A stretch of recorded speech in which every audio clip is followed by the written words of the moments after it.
Welcome back to another exciting edition on Football Panorama. Week 5 EPL matches done and dusted. A lot of talking points. But quickly, I would like to run you through the results and the scores for the Week 5 edition of EPL matches. I must say that there was no surprises. If you check the prediction I made before the matches, you will see they are all on point, except Chelsea match because of the early red card that really upset the match. All other predictions I made were on point. So I would not say there is any surprises. So quickly, let's run through the scores for the Week 5 EPL matches as was played over the weekend. Liverpool 2, Everton 1. Liverpool played at home, and once again, they were not really convincing, but they managed to win. Gravenberch and Ugo Ekitike scored for them in the first half, but they conceded one goal in the second half. And I think Everton should have equalized that match and draw that match. Somehow they won again. Liverpool has been dodgy this time around. They've not been really convincing, but somehow they've managed to win 5 out of 5 in EPL. I predict that very soon they will catch up. People will catch up with them. Teams will catch up with them. They are not good enough. Something is working for them. They are winning now, but it's not a reflection of how good that team is.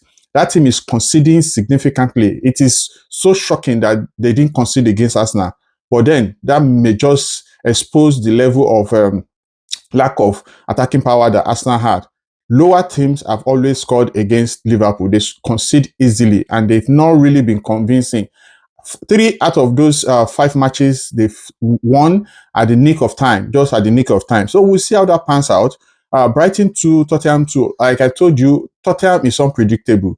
Tottenham put in one good performance today. Tomorrow they behave irrational. Brighton, however, has not been doing well this season at all. They've not been living up to expectation. Like I predicted draw. I predicted draw for that match because I see both of them balancing out their energy. And yet they play draw, 2-2 draw.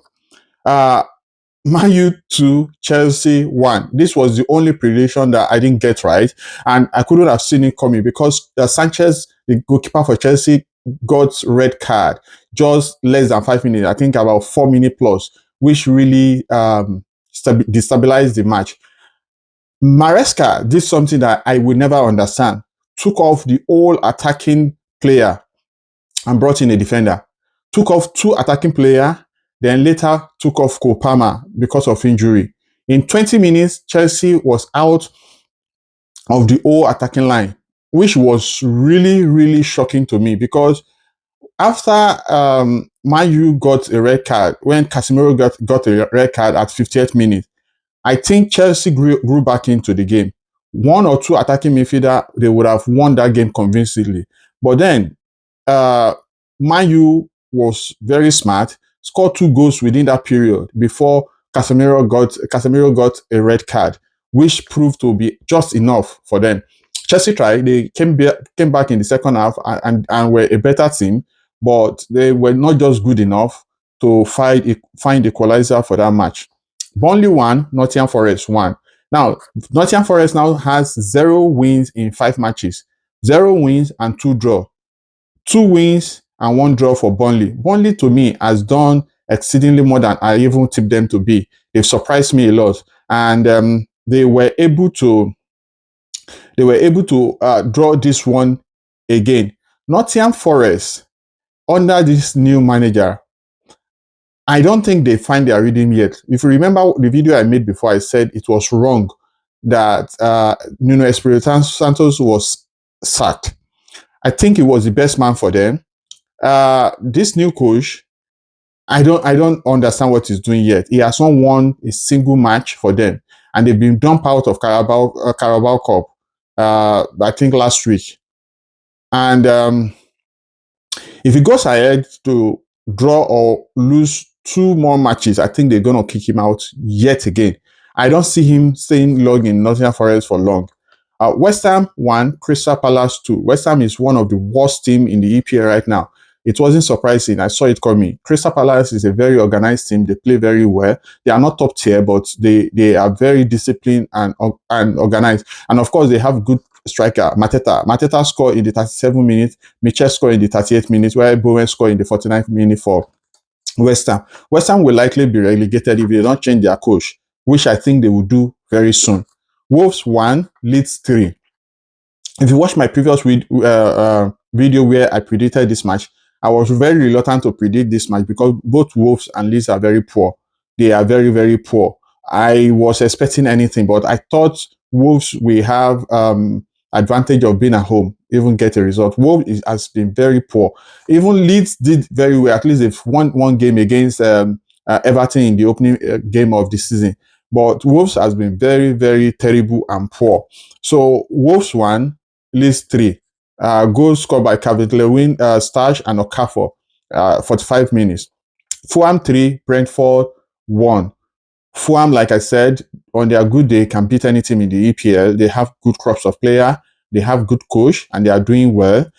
Brentford has done more than I even expected this season. They lost a lot of players and coach and all of them together, yet they've been able to do one or two things in this season. However, they were not good enough to beat Fulham.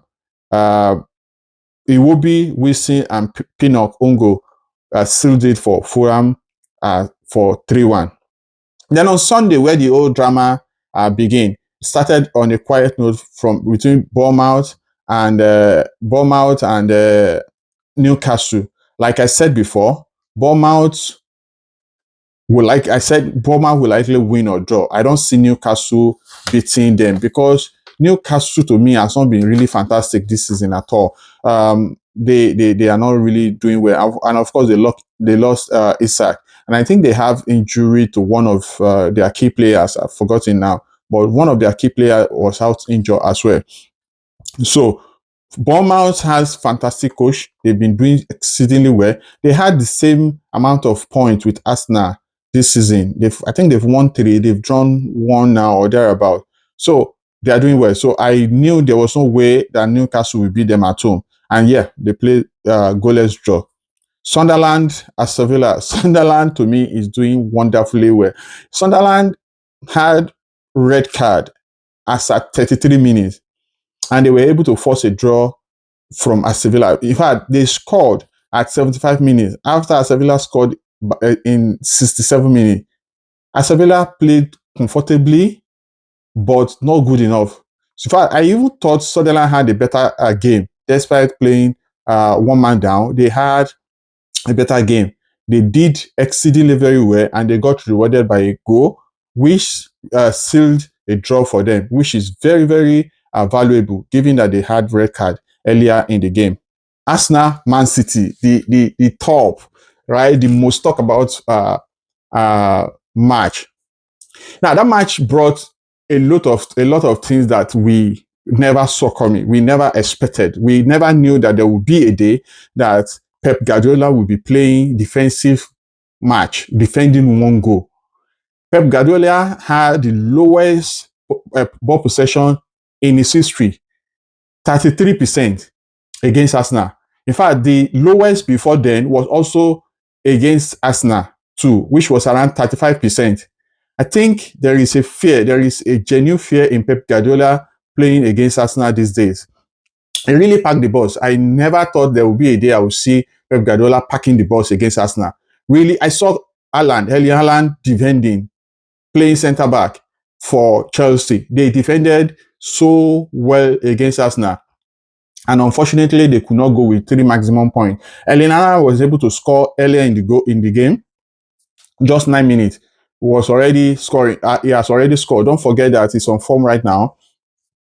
Incredible. He scored against Napoli as well. He scored against Manchester United. He's in top form right now. And he was able to score 9 minutes. Then Arsenal started chasing the match since then. I think the game was fair enough. Unfortunately, I wouldn't.